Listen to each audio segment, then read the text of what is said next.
We're doing a segment on the show. It's called, Things I Want to Chuck in the Bin. And I've been thinking lately, and it has caused me a bit of concern, every time you go into a male toilet these days, at the urinals, you have these, it's a blue cube, so you don't have to use water in the toilet. They're called desert cubes, I think, and there's different companies that are vying, to monopolise, I'm sure, all the male urine that's flooding out of us. Actually, this is what the fellas have been working on, right? One has been nibbled away by urine, one suspects. That's the desert cube. These little blue cubes, they attack all the little dirty microbes and eat them up. So you don't need to have flushing water. These urinals, which are essentially just buckets with holes on them on the wall, right? Porcelain buckets now, because there's no flushing water that goes in, which is great. I mean, it's saving the environment. Isn't that wonderful? Because of climate change, because of the evils we've done to the world. The thing is, occasionally you do front up to your urinal, and there's an odour I can only describe as quite funky, that funky odour that poof hits you like that. So we're doing our bit. I think all the men are doing our bit. We're in the waterless urinal world now, and we're pissing on these little cubes, thinking saving water. The trouble is, I only realised this today, that women aren't doing their bit.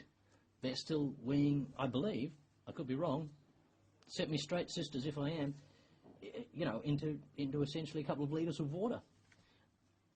I'm leading the charge here on this blog right now to say, let us redesign female toilets so they essentially, if they want, there's a bucket there with a couple of these blue cubes in it.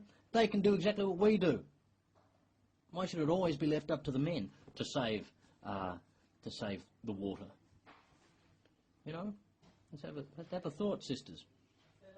Go and wee on the little blue cubes.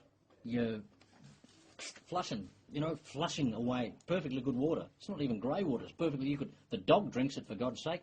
I'm just saying, you could easily just empty a few female toilets and have those as your wee toilets, and just have some cubes in the bottom and see how funky it gets in your bogs. But I can see that really working. I mean, if that was a shot of a contemporary female water-saving toilet, I'd be impressed with you ladies. I really would. Let's get on the bandwagon. Let's jump on board this thing now, and let's try and save the planet one wee at a time. I think it's the least you can do. I'm certainly putting my best foot forward. The other thing that I find a bit sexist, because that is a bit sexist that we're doing our bit and the ladies aren't, is that ad, and it's constantly on telly, that one. No one thinks big of you. Ooh, it's getting on my goat now. It's been around for about 2 years, for God's sake. They haven't done a female version of it, and I know from being in country areas in Australia there are female hoons around there hooning up, tearing up paddocks, burning their engines out, going around corners and so on. You don't have an ad with fellas standing on a street corner going, no one thinks big of you. Think about it, Australia. Good for the goose, good for the gander.